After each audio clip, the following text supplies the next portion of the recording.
સંસારમાં સ્વાર્થીમાં સ્વાર્થી ગણો તો મનુષ્ય અવતાર છે. સારામાં સારો અવતાર મનુષ્યનો અને ખરાબમાંથી ખરાબાઈ પણ મનુષ્યનો અવતાર.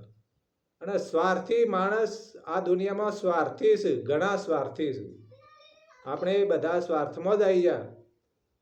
ભગત થાય તોય એને અહંકાર આવે, રાજા થાય તોય અહંકાર આવે, કોઈ પણ નોકરી લીધી હોય, કોઈ પણ ખુરશી લીધી હોય તો પણ એમને અહંકાર આવે. એટલે સ્વાર્થ એટલો બધો મનુષ્યને છે ને, તે મનુષ્યને બધું ભેગું જ કરવું છે. રૂપિયા ભેગા કરવા છે, ધન દોલત ભેગી કરવી છે, જેટલું કમાય એટલો લોભ એને વધારે જાગે ને એટલું ભેગું કરવા માંગે. પશુ પંખી કે કોઈ વનસ્પતિ એ સ્વાર્થી નથી, પણ આપણે પશુ કરતા ભૂંડા છીએ. પશુને તમે ગાય હોય ભેંસ હોય એમને ખવડાવો તો તમને દૂધ આપી દે છે. ઓબો હોય તો ઓબાને આપણે ઉછેર કરી મોટો કર્યો અને ફાલે ફૂલે એનો મોર આવે. અત્યારે ઉનાળો આવ્યો છે, તે ઉનાળામાં એને મોર ચાલુ થઈ જાય અને એને કેરીઓ આવે. પણ એ ઓબાએ એવું કીધું નહીં કે મારા ફળ મને આપી દો પાછળ. બોરડી હોય તો એ બોરડી એવું નથી કહેતી કે મને મારા બોર પાછા આપી દો, લાવ હું ભેગા કરી દઉં. લીમડો હોય તો લીમડો એની લીંબોડીઓ પણ એમ નથી કહેતો કે ભાઈ લાવ મને ભેગી કરીને મને પાછી આપી દો. મનુષ્યનું કોઈ લઈ જાય તો મનુષ્ય પાછું માગી લે. એટલે સ્વાર્થમાં સ્વાર્થી મનુષ્ય છે. એટલે આપણે પશુ કરતા ભૂંડા છીએ, પણ પરમાત્માએ જ્ઞાન વસ્તુ મનુષ્યમાં આપી છે. એટલે માણસને જેવું બનવું હોય એવું બની શકે છે. એટલે પ્રયત્ન જાતે કરવો પડે.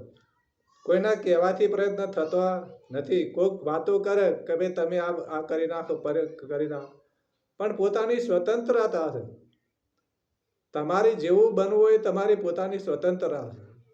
પણ સ્વાર્થી આ દુનિયાના સ્વાર્થી મત બનો. કોકના દુઃખમાં ભાગ આપો, કોકને દુઃખમાં સાથ આપો, અને જીવન અને વચનના પાક્કા રહો. આ જંગલમાં રોજ હોય, ભૂંડ હોય, કોઈ પણ જંગલના પ્રાણી હોય, એમને ભગવાને એટલું જ્ઞાન આપ્યું છે ખાવું અને જીવન જીવવું. એમનો સંસાર તો હોય છે, પણ એમના બાળકો થાય એટલે એ પોતપોતાની રીતે નીકળી જાય. અને એ જાનવર કદી ભૂંડ કે રોજ કોઈ દિવસ ભેગું કરવા માગ્યું? એટલે ભૂંડા કરતા આપણે ખરાબ થયા કે ના થયા? ભૂંડને રોજ સીધો ભગવાન ઉપર ભરોસો રાખીએ, ભગવાન રાત પડે એટલે નીકળી જાય કે ભગવાન અમને ખાવા આપજે. કે જીવન જીવવા માટે ખાવાનું જ માગે છે, બીજું કોઈ માગતો નહીં. અને મનુષ્ય દાડો ઉગે એ ભગવાન આટલી મને મિલકત આલજે, આટલું ધન આલજે, આટલા રૂપિયા આલજે, એવી પ્રાર્થના કરે છે.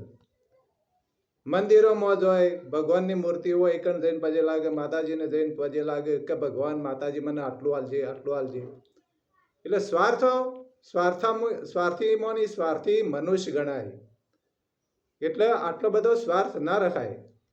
આપણે જીવન જીવવા માટે ભગવાને આપણે અઢળક ધન અઢળક આપ્યું છે, ખાવાનું ઘણું આપ્યું છે, નથી આપ્યું એવું નથી. પહેલાં ખાવાના ફોફા હતા, અત્યારે સામાન્ય વ્યક્તિ પણ ઘણા 50 મણ, સામાન્ય વ્યક્તિ પણ 50 મણ દોણા હોય એવી મજૂરી વધી ગઈ. યુગ પ્રમાણે આ વર્તમાનમાં જીવો અને સ્વાર્થ ના રાખો.